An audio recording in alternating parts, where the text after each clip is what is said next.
Hello all. इस lecture में हम लोग प्रीवियस लेक्चर को कंटिन्यू करने वाले हैं।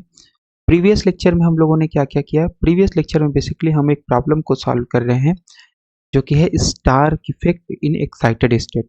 तो हमने देखा कि star effect in excited state जो है यानी n इज इक्वल टू 2 के लिए ये कैसा स्टेट होगा? ये एक डीजेनरेट स्टेट होगा and that is four fold degenerate. तो इसका मतलब हमें यूज करना पड़ेगा डीजेनरेट पर्टर्बेशन थ्योरी। तो डीजेनरेट पर्टर्बेशन थ्योरी अगर आप यूज करोगे तो उससे पहले आपको मैट्रिक्स कैलकुलेट करना पड़ता है।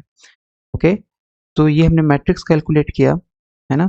और इसमें हमारे पास जो डिजेनरेट स्टेट है ये स्टेट 1 है, ये स्टेट 2 है, ये स्टेट 3 है और ये स्टेट 4 है।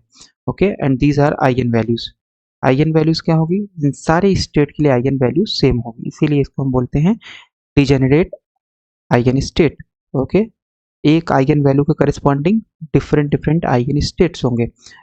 तो हमने देखा कि in presence of external electric field आपके पास जो परटब्ड हैमिल्टोनियन आएगा वो इस तरीके से आएगा। फिर हमने कैलकुलेट किया सारे टर्म जीरो होंगे एक्सेप्ट दिस टर्म और दिस टर्म। तो ये हमने कैलकुलेट किया था और इसकी वैल्यू आई थी -3a0 E epsilon. Okay, 3a0 - e epsilon. a0 क्या है? बोर रेडियस है, e क्या है? इलेक्ट्रिक चार्ज है, एप्सिलन क्या है?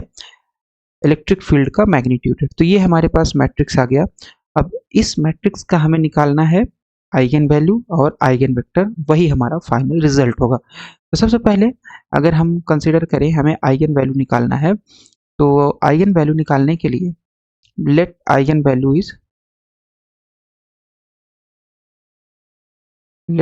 Value is lambda. ओके, और ये आ जाएगा आपके पास minus lambda 0 and this is -3a0। देखो आइगन वैल्यू कैसे निकालते हैं? दिस मैट्रिक्स माइनस डायगोनल में लेमडा कर देंगे, minus lambda minus lambda minus lambda minus lambda, right. So okay, so यहाँ हो गया 0, this is 0 minus lambda and this is 0 0। और इसके बाद फिर ये आ जाएगा -3a0 e epsilon, this is 0, this is minus lambda, this is 0 0 0 0 and this one is minus lambda। इसका डिटर्मिनेंट और ये होगा 0। ओके, तो इस तरीके से हम लोग निकालते हैं और इतना आ जाएगा। ओके, और इसको सॉल्व कर लेते हैं। तो इसको जब सॉल्व करेंगे तो सबसे पहले मैट्रिक्स में माइनस लेमडा लेंगे। जब माइनस लेमडा लेंगे तो हमारे पास ये और ये बचेगा, राइट। माइनस लेमडा लेंगे मतलब ये कॉलम और ये रो छोड़ देंगे। तो this is minus lambda 0 0 0 minus lambda 0 and this is 0 0 minus lambda.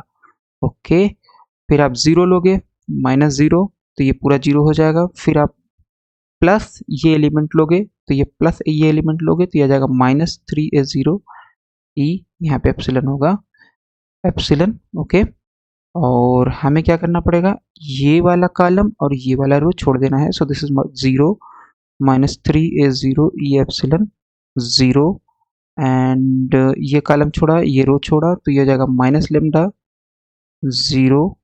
Okay, 0 minus lambda 0 0 और फिर 0 0 माइनस लेमडा 0 0 माइनस लेमडा। और उसके बाद फिर ये एलिमेंट लेंगे प्लस माइनस ये एलिमेंट लेंगे। So plus minus plus and this minus and ये तो जीरो ही है, पहला एलिमेंट ही जीरो है, इसलिए आपका ये पूरा एलिमेंट जो आ जाएगा क्या आ जाएगा? जीरो हो जाएगा। इसका मतलब ये आ गया zero. Okay, so minus lambda, right. इसको सॉल्व करेंगे तो सबसे पहले यहाँ पे एक ब्रैकेट लगा देते हैं हम लोग। सो ये एलिमेंट लेंगे माइनस लेमडा, फिर आप इसका मल्टीप्लिकेशन माइनस इसका मल्टीप्लिकेशन, तो हो जाएगा माइनस लेमडा का मतलब लेमडा स्क्वायर और दिस इज -0। इसके अलावा और कोई भी एलिमेंट लोगे वो हमेशा जीरो ही आएगा, राइट, वो जीरो ही आएगा। और इस तरीके से हमारे पास इतना आ गया। फिर इसको करेंगे -3a0 ई एप्सिलन, और अगर हम यहाँ पे ब्रैकेट लगा देते हैं तो जीरो लेंगे, जीरो हो जाएगा। फिर माइनस ये एलिमेंट कितना है? माइनस लेमडा है। और हम ये रो छोड़ देंगे, ये रो छोड़ देंगे तो ये जस्ट इसका और इसका मल्टीप्लिकेशन हो जाएगा। तो -3a0 E epsilon and minus lambda तो हो जाएगा plus lambda minus minus this and this is 0, वो गया, राइट। इतना आ जाएगा। ओके, ओके, हमारे पास ये आ गया। सो हमने क्या किया? 3a0 एप्सिलन, तो ये एलिमेंट लिया, सॉरी 0, ओके। और 0 हो जाएगा, फिर आप माइनस लेमडा लोगे तो ये छोड़ दोगे, ये छोड़ दोगे, दिस इज ओके, एंड फिर आप लोगे 0, तो ये 0 आ जाएगा और इक्वल टू 0। इसको थोड़ा सा सॉल्व करेंगे तो ये हो जाएगा minus minus, this is lambda की पावर 4, लेमडा की पावर 4 हो गया, और ये आ गया आपके पास -3a0 ई एप्सिलॉन का whole square, 3a0 e epsilon का होल स्क्वायर, और लेमडा की पावर कितना होगा, ये प्लस लेमडा है और ये प्लस लेमडा स्क्वायर है, तो यहाँ पे आ जाएगा lambda square and this is equal to 0। तो यहाँ से अगर आप लेमडा स्क्वायर बाहर ले लोगे तो ये हो जाएगा lambda square -3a0 e epsilon का whole square is equal to 0, and इसका मतलब आ जाएगा lambda square is equal to 0, और या lambda square -3a0 e epsilon का whole square is equal to 0। तो इससे सॉल्व करेंगे तो हमारे पास आ जाएगा लेमडा की वैल्यू आ जाएगी 0 0, इसको सॉल्व करेंगे तो आ जाएगा +-3a0 ई एप्सिलॉन, इसका मतलब एक आ जाएगा 3a0 ई एप्सिलॉन और एक आ जाएगा -3a0 ई एप्सिलॉन। ये आ गया हमारे पास आइगन वैल्यू, ये आ गई आइगन वैल्यू हमारे पास, राइट। तो इसका मतलब है कि अगर हम देखें तो हमारे पास जो E21 first order perturbation, first order degenerate perturbation E21, ये कितना हो जाएगा, ये हो जाएगा आपके पास माइनस माइनस 3e, ये वाला -3e a0 epsilon, okay. And okay, इसको हमने मान लिया है हमारा E21 है, और E22 ये हमने मान लिया E22 और ये मान लिया E23।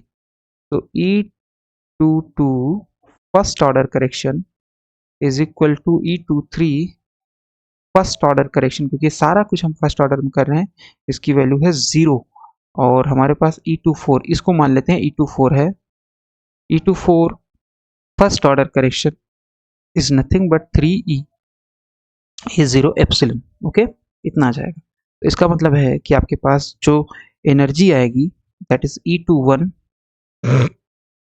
वो होता है कितना, ये हो जाएगा आपके पास E210 plus E21 first order correction, and what is E210, तो ये -13.6 अपान 4 या -ry/4 है ना, ry रिडबर्ग कांस्टेंट है, तो ये हो जाएगा ry/4 और ये आ गया -3e a0 एप्सिलॉन, ओके। फिर E22 आप निकालोगे तो ये हो जाएगा -ry/4, अब क्योंकि आपके पास E22 फर्स्ट ऑर्डर करेक्शन 0 है तो यहाँ +0 करो, कोई मतलब नहीं। सिमिलरली E23 भी आपका इतना ही आएगा क्योंकि E23 भी 0 है करेक्शन, ओके। और E24 कितना आएगा, E24 आपके पास आ जाएगा, E24 आपके पास आ जाएगा तो -ry/4 3e a0 epsilon, okay. तो इसका मतलब है जो डिजेनरेसी हमारी लिफ्ट हुई है, यानी एनर्जी डिफरेंट जो आ रही है वो इसमें आ रही है और इसमें डिजेनरेसी लिफ्ट हुई है, और लेकिन इसमें आपका डिजेनरेसी वही का वही है, दो एनर्जी डिफरेंट नहीं आ रही, सेम ही आ रही है। सो इसका मतलब है कि पर्टर्बेशन जो है पार्शियली लिफ्ट्स डिजेनरेसी, कंप्लीटली नहीं करता है, पार्शियली इस केस में लिफ्ट करता है डिजेनरेसी को। मतलब कि ये तो एनर्जी ठीक है आपका डिफरेंट आ गया, ये भी डिफरेंट आ गया, बट ये एनर्जी इनिशियली आ रही है जो आपका आ रहा था, ओके। तो हमारे पास आइगन वैल्यूज आ गई λ1, λ2, λ3 एंड λ4। अब ये चार आइगन वैल्यू के करस्पॉन्डिंग हमारे पास जो एनर्जी में करेक्शन आया वो हम लोगों ने निकाल लिया, और जिससे हमें पता चला कि जो पर्टर्बेशन होगा वो पार्शियली लिफ्ट करेगा डिजेनरेसी को, क्योंकि अभी भी इसमें डिजेनरेसी बरकरार है, okay. So let's calculate the eigenvectors, okay. So मान लेते हैं हमारे पास λ4 जो था कितना है 3e a0 एप्सिलॉन, राइट ना, हम लोगों ने λ4 मान लिया 3a0 एप्सिलॉन, λ2 जो आपका 0 0 आ रहा है वो हो गया λ2 और λ3, और λ1 आपके पास ये हो गया। तो अगर λ4 आप ये लेके चलो, λ4 अगर हम ये लेके चलें तो हमारे पास आइगन वेक्टर क्या होगा, मान लेते हैं ये आइगन वैल्यू लेमडा 4 है, तो इसके करस्पॉन्डिंग आइगन वेक्टर है A4 अल्फा। तो HP माइनस लेमडा ई करेंगे तो बेसिकली जो आपके पास मैट्रिक्स है उसमें डायगोनल में से इस टर्म को सब्ट्रैक्ट कर देंगे, और यहाँ पे A4 alpha it is a column matrix A4 1, A4 2, A4 3, A4 4, और ये जो जीरो है बेसिकली ये कॉलम मैट्रिक्स जीरो है। ओके, सो 0 0 0 0। ओके, सो अब इसमें से अगर पूरा हम ध्यान से देखें तो इस पूरे मैट्रिक्स में से 3e एप्सिलॉन A0 बाहर आ जाएगा क्योंकि ये कॉमन है, -3e एप्सिलॉन A0 ये कॉमन है, तो इसको अगर हम बाहर ले लेंगे तो यहाँ बचेगा 1 1 1 1 1 1। ओके, इतना बच जाएगा, और ये आपका एज इट इज़ रहेगा, ये आपका एज इट इज़ रहेगा। ओके, अब इसको मैट्रिक्स मल्टीप्लाई करेंगे, इस तरीके से जाएगा LHS में, फिर इसका इसमें मैट्रिक्स मल्टीप्लिकेशन है ना, यहाँ से स्टार्ट होकर के यहाँ जाएगा, फिर यहाँ से इधर जाएगा, और फिर इधर से इधर जाएगा। मैट्रिक्स मल्टीप्लिकेशन हम लोग अगर करेंगे तो आ जाएगा A41 plus A43 A42 A41 plus A43 plus A44। Okay, 0 0 0 0 element match करा देंगे, ये जीरो हो जाएगा, ये जीरो हो जाएगा, ये जीरो हो जाएगा, और ये जीरो हो जाएगा। और यहाँ से अगर हम सॉल्व करें तो पहला आ जाएगा आपके पास relation A41 is equal to minus A43, A42 is equal to 0, A44 is equal to 0। इसका मतलब क्या है कि हमारे पास A42 और A44 0 होगा, तो ये हमारे पास मैट्रिक्स जो है A42 और A43 0 होगा। ओके, ये 0 होगा डेफिनेटली, बट इनकी वैल्यू हम कुछ भी ले सकते हैं। A42 और A44 0 होगा, A42 और ये 0 होगा, और बाकी इनकी वैल्यू और इनकी वैल्यू हम डिफरेंट ले सकते हैं।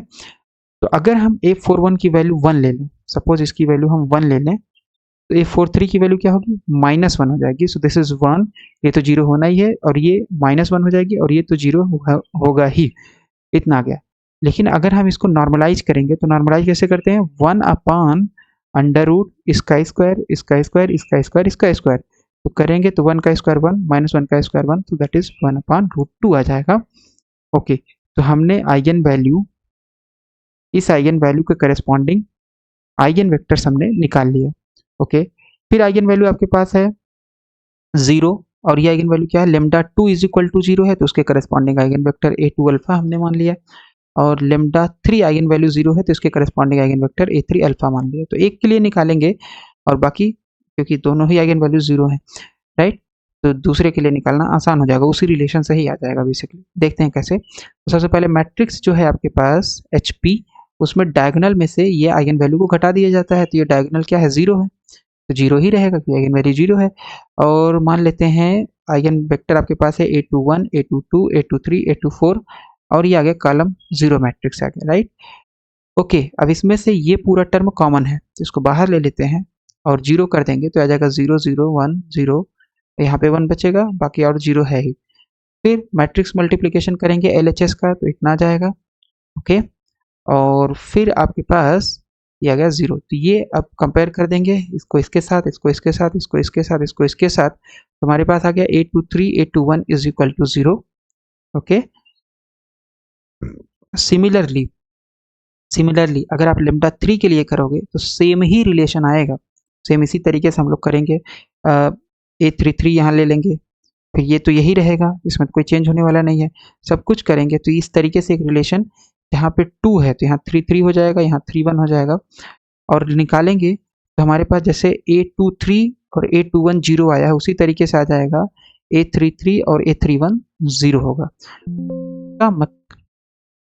इसका मतलब क्या है, इसका मतलब ये है कि आपके पास जो आइगन वेक्टर्स होंगे वो आइगन वेक्टर्स यानी A2 अल्फा आइगन वेक्टर्स जो है उसका 2 3 और 2 1 कंपोनेंट तो 0 होना ही होना है, बाकी और 0 हो भी सकते हैं नहीं भी हो सकते। तो 2 1 ये है और 2 3 ये है, तो ये तो दो 0 होंगे ही होंगे।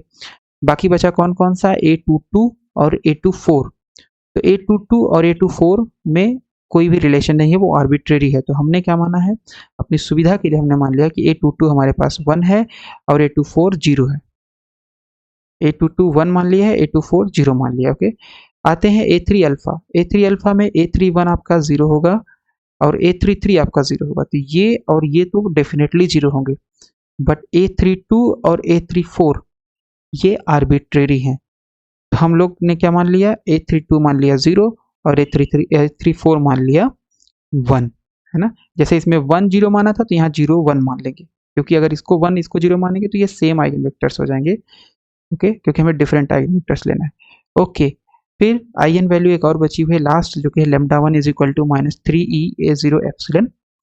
फिर से हम लोग क्या करेंगे, जो आपके पास मैट्रिक्स है उसके डायगोनल में इसको सब्ट्रैक्ट कर देंगे, तो हो जाएगा 3e(a0 epsilon plus 3e0 epsilon 3 epsilon 3a0 epsilon. अब क्योंकि ये पूरा कॉमन है और कॉमन है तो इसको इधर डिवाइड कर देंगे, 0 हो जाएगा, तो यहाँ बचेगा 1 0 -1 0 0 1 0 0, यहाँ -1 बचेगा 0 1 0 0 0 0 1, इतना आ जाएगा। और मैट्रिक्स मल्टीप्लिकेशन जब करेंगे तो हमने मान लिया है कि इसके करस्पॉन्डिंग आइगन वेक्टर क्या है, ये है 1 1 a12 sorry, so this is a12, और फिर इसके बाद है a13 और यहाँ भी है a14। Okay okay, there is little mistake, इतना आ जाएगा। और मैट्रिक्स मल्टीप्लिकेशन जब करेंगे इस तरीके से, फिर इस तरीके से, फिर इस तरीके से और फिर इस तरीके से, जब मैट्रिक्स मल्टीप्लिकेशन करेंगे तो हमारे पास ये आ जाएगा। एलिमेंट मैच कर देंगे, एलिमेंट मैच करेंगे तो इतना इतना इतना हो जाएगा। इसका मतलब a11 minus a13 is equal to 0, a12 is equal to 0, minus a11 plus a13 is equal to 0 और a14 इज इक्वल टू 0। तो यहाँ से आ जाएगा आपके पास, इस रिलेशन से आ जाएगा a11 is equal to a13, a12 0 तो होगा ही, और ये आ जाएगा a11 is equal to a13, basically यही रिलेशन आ जाएगा, और a14 इज इक्वल टू 0। इसका मतलब हमारे पास ये जो रिलेशन आया, इस रिलेशन से हम बोल सकते हैं कि a12 और a14 तो डेफिनेटली 0 होंगे। सो a12 और a14 आपका डेफिनेटली 0 होगा, right. So this is a12 element, this is a14 element, ये तो 0 होना ही होना है। लेकिन a11 और a13 बराबर होंगे, तो a11 को अगर आपने 1 माना है तो a13 आपके पास भी 1 ही होगा। ओके, तो आपके पास आ गया आइगन वेक्टर 1 0 1 0। लेकिन अगर इसको नॉर्मलाइज करना है तो कैसे करेंगे, 1 अपान अंडर रूट इसका स्क्वायर इसका स्क्वायर इसका स्क्वायर इसका स्क्वायर, तो आ जाएगा √2। ओके, तो हमने क्या किया, बेसिकली जो हमारे पास एनर्जी थी E21 जिसमें आइगन वैल्यू इतना था, तो इसके करस्पॉन्डिंग आइगन वेक्टर ये आ गया। यहाँ पे एनर्जी E22 और E23 में आइगन वैल्यू 0 थी। ओके, तो इसके करस्पॉन्डिंग आइगन वेक्टर ये आ गया।